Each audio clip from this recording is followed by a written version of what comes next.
Hi friends, আশা করি আপনারা সবাই ভালো আছেন। সামনেই আমাদের ভোট এগিয়ে আসছে, তাই আজকে আপনাদের কাছে একটি অত্যন্ত গুরুত্বপূর্ণ ফর্ম নিয়ে আলোচনা করব, যেটিকে বলা হচ্ছে 17C। এই 17C অত্যন্ত গুরুত্বপূর্ণ, অর্থাৎ ভোট শেষ হওয়ার পরে প্রত্যেকটি পার্টির এজেন্টকে আসার সময় আপনাকে প্রত্যেক দলের সংশ্লিষ্ট এজেন্টদেরকে একটি করে 17C দিয়ে আসতে হবে। ধরুন আপনার ওই বুথে চারজন পলিটিক্যাল পার্টির পোলিং এজেন্ট ছিলেন, তাহলে আপনাকে ওখানে 17C চারটে সম্পূর্ণ রেডি করে দিয়ে আসতে হবে এবং দুটি জমা নেবে রিসিভিং সেন্টারে।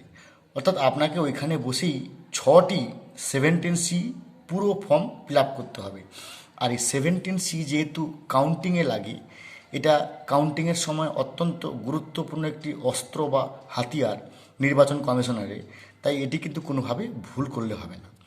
আমাদের প্রথম কাজ হবে, আমি এর আগের ভিডিওতেও বলেছি, এই ভিডিওতেও বলছি, যে আমরা আগের দিন বিকেলে গিয়ে আগে জেনে নেব যে ভোটিং মেশিনে আমার ভোট হচ্ছে সেই সিইউ নাম্বার, বিইউ নাম্বার এবং ভিভিপ্যাটের নাম্বার, পেপার সিলের নাম্বার, স্পেশাল ট্যাগের নাম্বার আর স্ট্রিপ সিলের নাম্বার, গ্রিন পেপার সিলের নাম্বার আমরা একটা কাগজে লিখে রাখবো।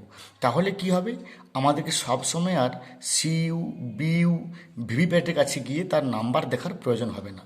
আমি ধরে নিলাম সিইউ নাম্বার হয়তো 1523669S। ধরে নিলাম বিইউ নাম্বার 525/603M1। ভিভিপ্যাট এর নাম্বার হয়তো T110029। পেপার সিলস 3টে করে দেওয়া হয়। আমি ধরে নিলাম, আমি লিস্ট দেখে মিলিয়ে নিয়েছি, হয়তো 120/510, 120/511, 120/512 এই 3টে পেপার সিল আমাকে দেওয়া হয়েছে। এবার আসুন আমরা কি করে 17Cটা ফিল আপ করব। দেখুন, প্রথমেই লেখা আছে ইলেকশন, এটা লেখা আছে অ্যানেক্সার 11 চ্যাপ্টার 29 প্যারা 29.1.4 form 17C। C rules 49S and 56C2, এগুলো আইনের ধারা, 1961 সালের আইনের ধারা। Part 1 account of votes recorded. কেন পার্ট 1?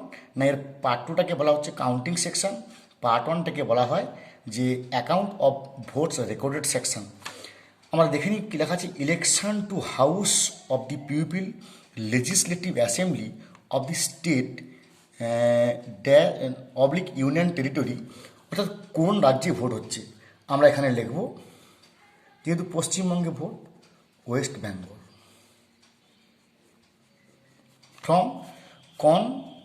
ফ্রম লেখা আছে কনস্টিটিউয়েন্সি, অর্থাৎ কোন বিধানসভা ক্ষেত্রে ভোট হচ্ছে।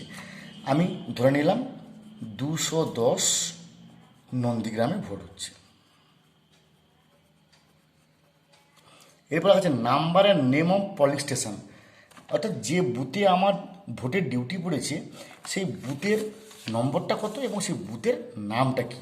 আমি ধরে নিলাম সেই বুথের নামটা হচ্ছে নম্বরটা 204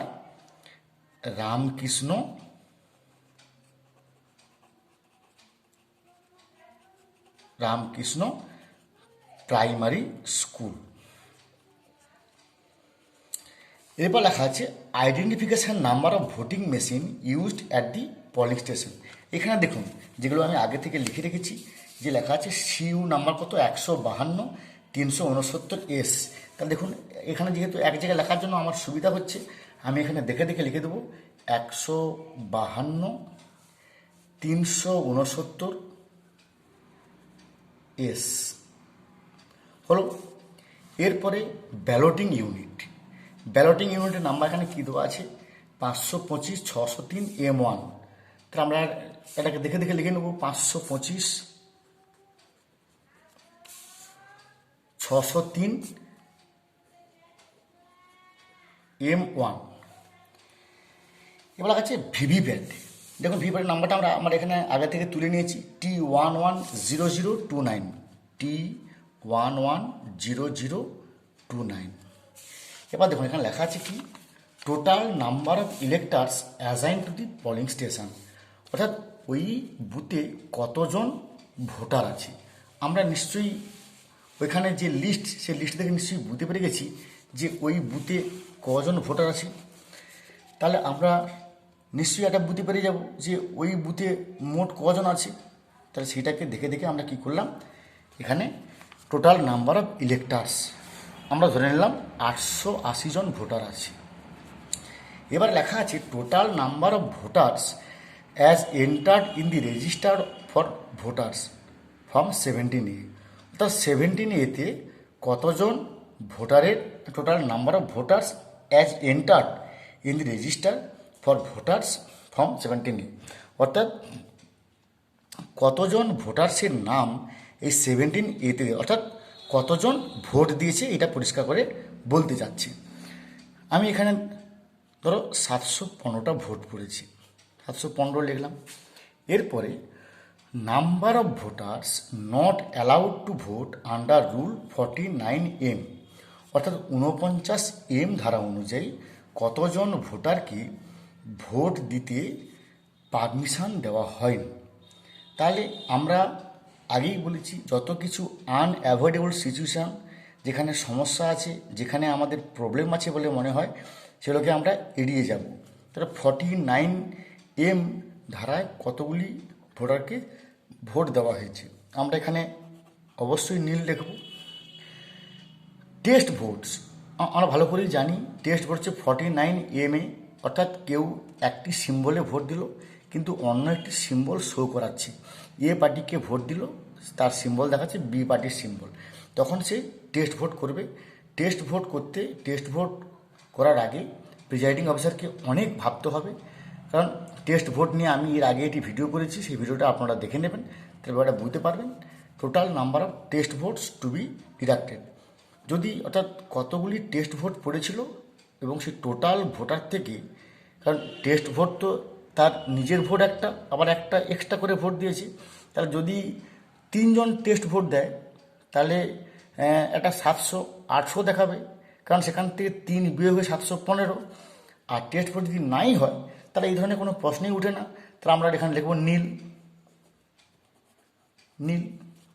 এবার candidate for whom test vote cast, অর্থাৎ এখানে কোন কোন ক্যান্ডিডেটের, অর্থাৎ A candidate, B candidate, C candidate, কোন ক্যান্ডিডেটের হয়ে বেশি টেস্ট ভোট পড়েছে।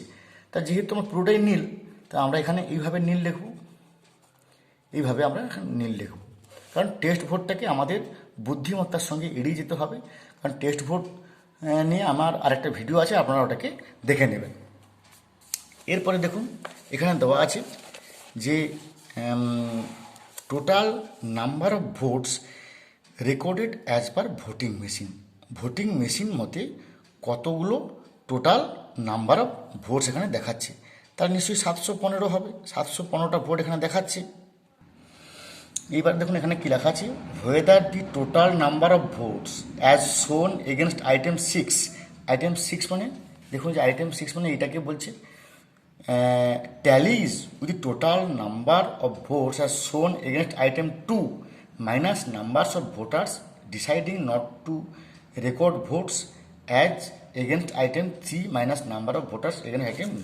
অর্থাৎ এখানে দেখুন, এখানে কিন্তু একটা পয়েন্ট দেখুন, number of voter deciding not to record vote under rule 49O, অর্থাৎ 49O ধারা অনুযায়ী কোনো ভোটার কি ভোট দিতে মানে চায়নি বা ভোট দিতে সিদ্ধান্ত নেয়নি, এই ধরনের কোনো পরিস্থিতিকে আমরা অবশ্যই কোনোভাবে সাপোর্ট করব না, এগুলোকে আমরা বুদ্ধিমত্তার সঙ্গে এড়িয়ে যাব।